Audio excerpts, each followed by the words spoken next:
What's up, friends? Let's make some sourdough starter. You're going to have two main jars.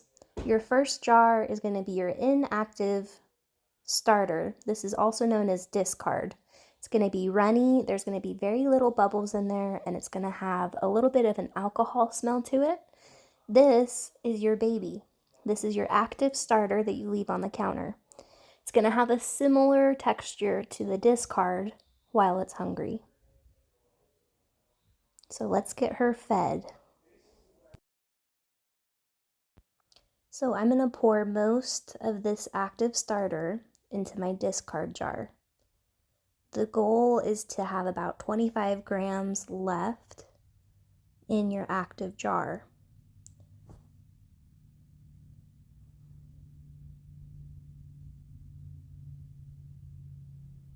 And it's almost going to be like you poured out paint of a can and there's just some leftover residue. You don't need much starter left. It's about 25 grams.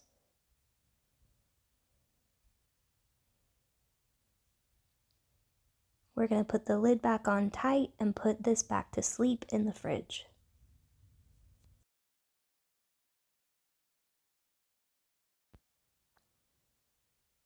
Now we're going to add 50 grams of filtered warm water. Make sure it's not too hot, but the active starter does like 75 to 85 degrees temperature.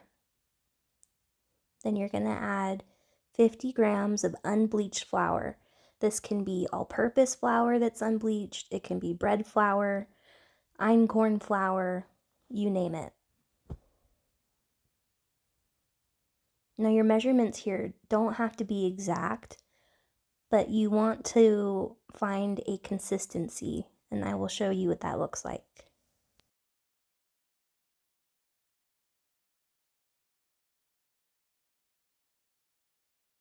We're going to stir this all up. You want to be very vigorous with your stir. Make sure there's no clumps of flour, no dry spots. That thick consistency is what we want.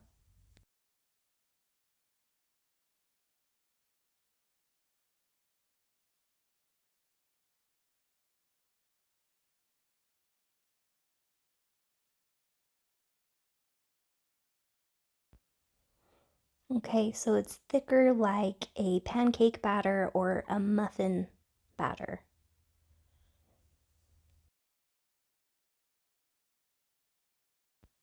We're just going to clean off the sides one more time. We don't want any mold building up on the sides. And then you're going to leave it on the counter for 6 to 10 hours. It does like that warm ambient temperature, so under a light, wrap it in a cloth, whatever you can do to keep it warm. Use that rubber band to mark your starting point so you can monitor the growth of this. And then you're going to put your lid on nice and loose, not tight. Okay, so I just want to show you, this is 5 hours later. It's doubled in size, more than, and it's bubbly, but the top of it is still domed. And a trick that I like to do is to tip the jar and see how much webbing there is. You see all those bubbles, that's a great sign. There's a tiny bit of webbing pulling off the side, but not as much, so just a little bit longer. This is a few hours later. You got more of that pulled web from the side of the jar. That's your gluten structure, that's what we like. Now we're ready to make our dough. Okay, so the first thing you want is a big, shallow bowl. Glass or plastic is best, avoid using metal. And then we're going to add 375 grams of warm filtered water. Again, you don't want it too hot, around that 75, 80 degree temperature. And you have to be a little bit more precise with your measurements when you're making the dough. A little off on those numbers, it will make a difference in your texture.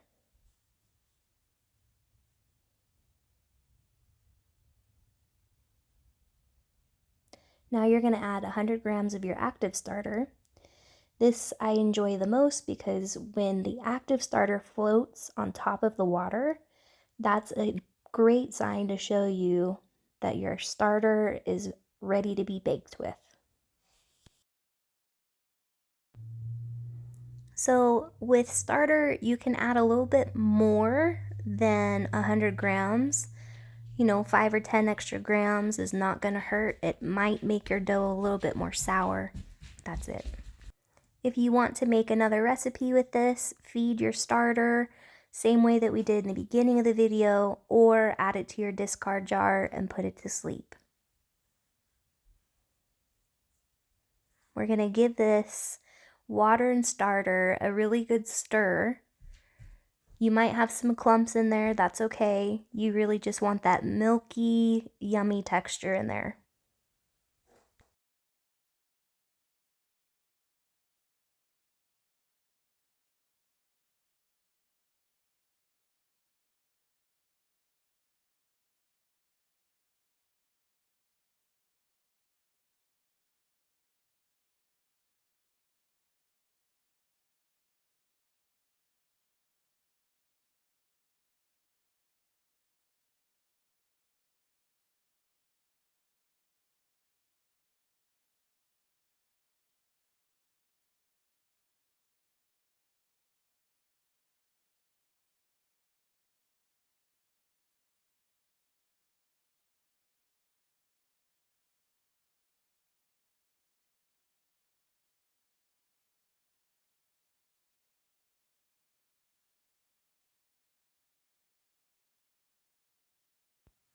All right, so we're all mixed up and we're gonna put this back on the scale.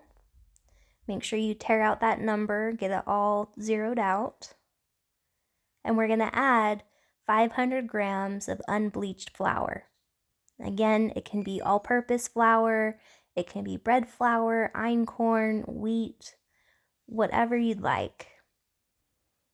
And the measurements, we're gonna want to be precise with that 500 grams. Again, it will change the texture of your dough and make it more stiff or loose. So we just want to make it perfectly 500.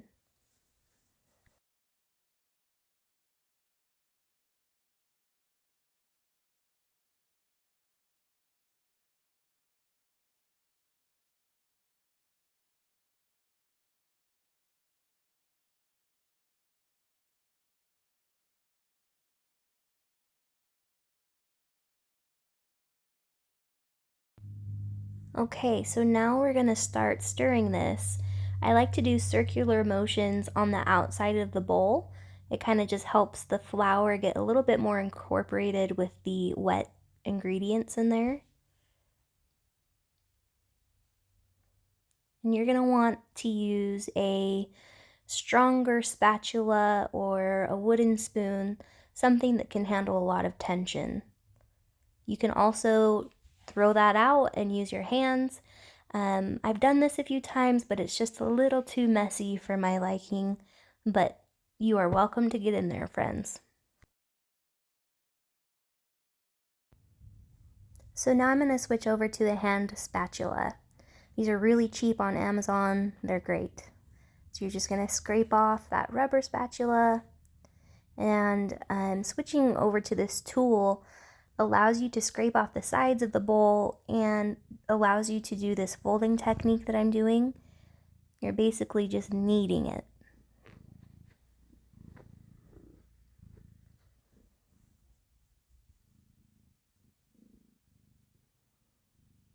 It's going to be pretty sticky here.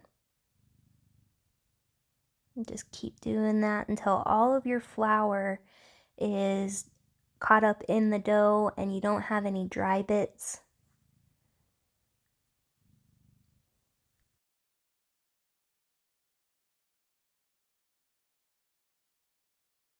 So we're all mixed up here, and I'm just going to clean off my tools. You don't want any of this dough going down your drains, by the way. It's like cement. Nice and clean hands, that's how I like it. And this is the shaggy texture that you're looking for.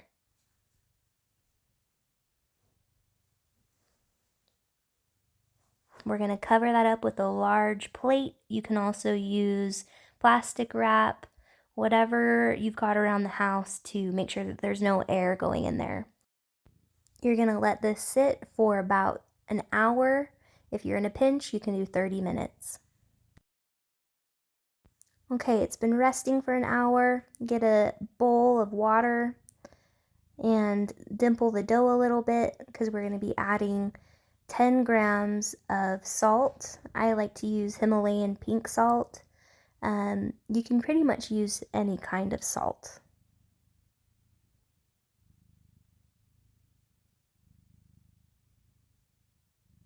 So you can mix it up a little bit in the dough. The dough is going to be sticky. And now we're going to start our first round of stretch and folds. So this is where you take the edge of the dough, lift it up and shag it a little bit and drop it down.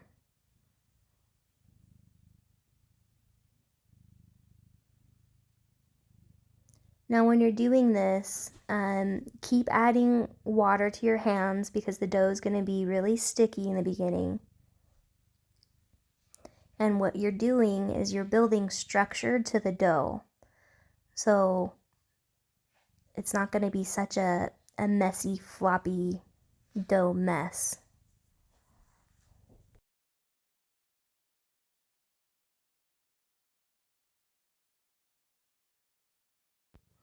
Now as you go around, you'll start to feel tension in the dough build.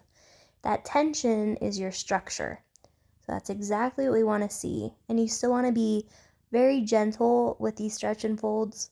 You don't want any tears in there.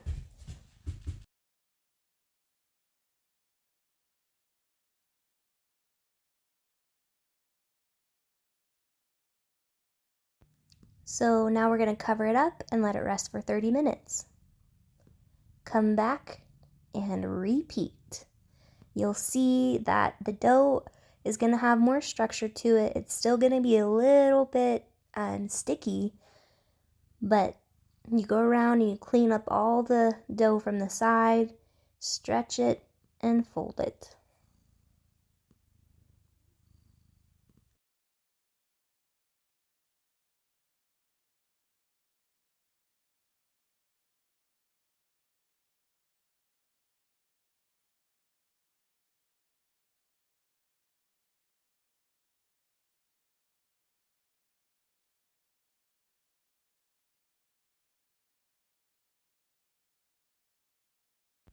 All right, we're gonna cover this baby up for another 30 minutes, and then we'll come back and do it again.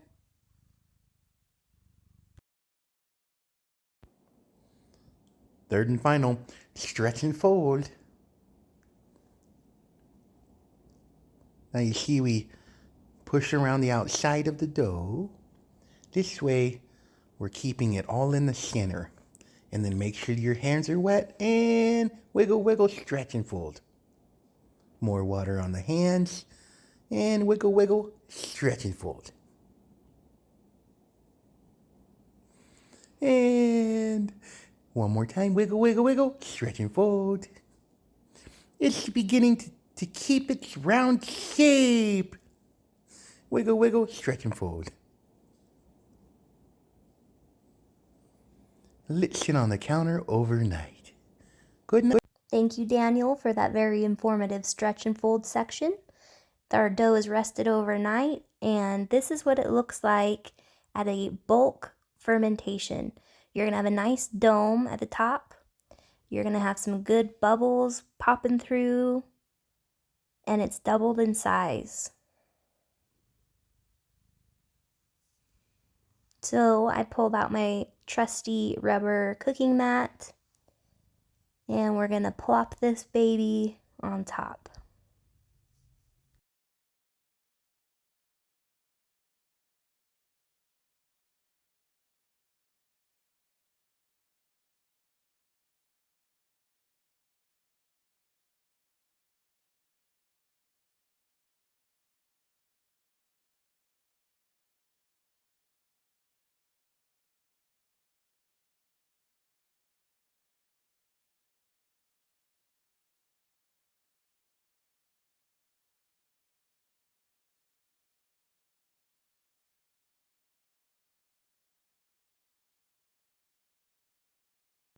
You're going to want to scrape your bowl and get any extra dough and just plop it on top of there.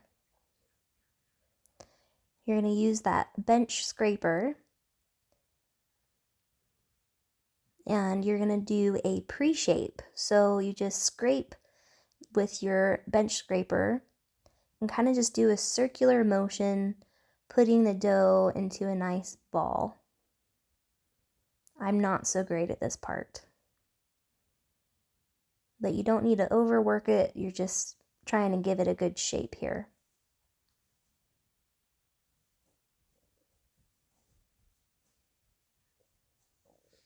And then you're going to move into what we call a bench rest.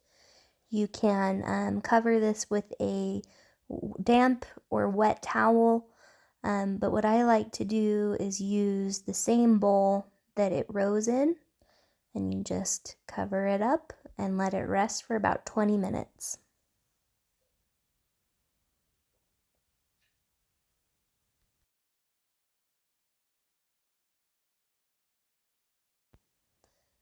Alright, so it's been 20 minutes. Our dough hasn't flattened out or done anything crazy. It's puffed up a little bit.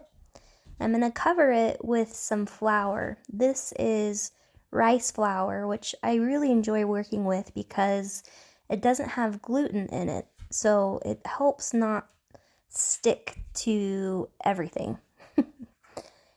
Now we're going to do a lamination process. Laminating isn't super important, but it does build structure to your dough, and you can just be nice and gentle with it and just stretch it into a rectangular shape as much as you can without causing more tear to it.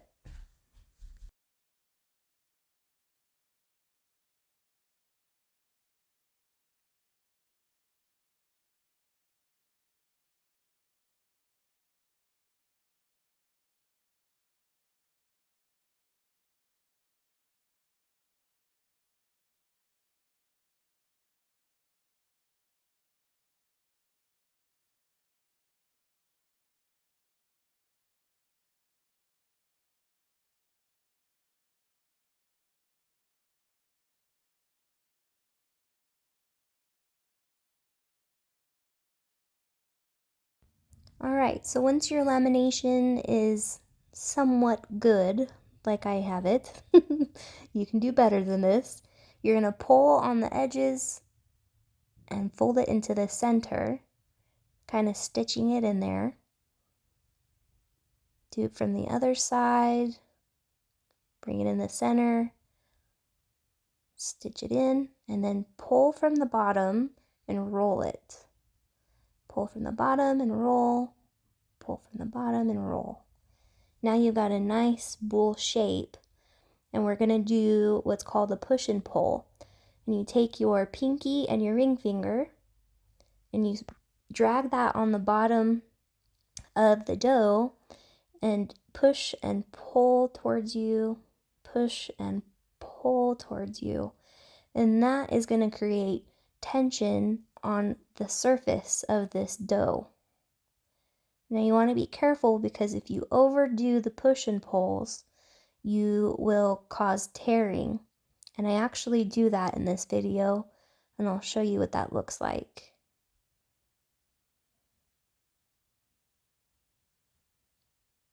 Right there, I've got some tension. Too much tension, I should say. So now you're going to grab your banneton. This is a homemade banneton with a colander and a couple tears of 100% cotton t-shirt. And then you cover that with rice flour. And then you're going to cover the top of your bread with rice flour too. Flip it upside down and gently put it in there. And then you're going to cover it with some plastic wrap. I've got these awesome hair nets. This is called stitching. I'm basically reinforcing that tension on top of the dough and just pulling it into the center and pushing it in with each other.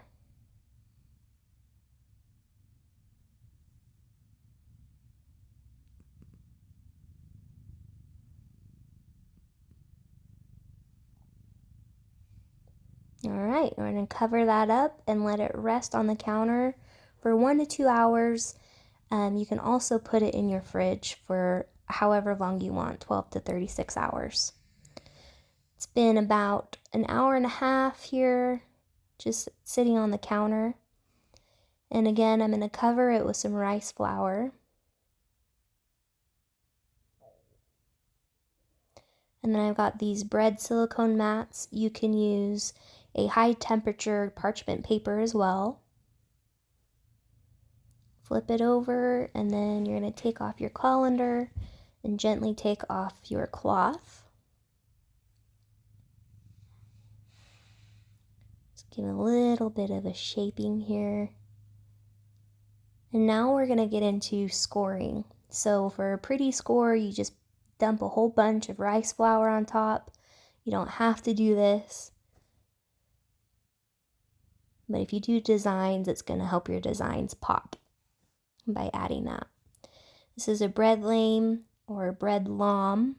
It's just basically a razor blade. You can use a simple razor blade or a really sharp knife and create whatever designs you want. It's important that you at least have one cut in the bread so it gives the air inside of the bread to release while it's baking. I'm going to show you what an ear looks like. 45-degree angle cut. You go very deep as your knife will go. And then you kind of cut it at a curve. These bread lames are also on Amazon. Now I've preheated my oven at 425 with the pot and lid inside. And I'm going to take the lid off. Be careful here. You're going to put that in. I got burned there. Use that as a sling. And then you're going to put the lid back on and bake this at 425 for about 25 to 30 minutes depending on your oven. I like to do 30 minutes here just to be safe. So 30 minutes later, you're going to take your lid off. Here I'm going to do one more cut on that ear just to help it pull off the dough a little bit more.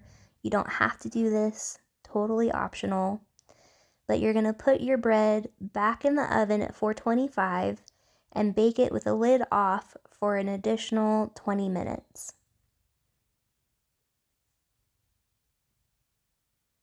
Okay, there she is, folks. Let her cool for an hour. Do not cut into that baby. It will be gummy if you cut into it hot. So let it cool and enjoy.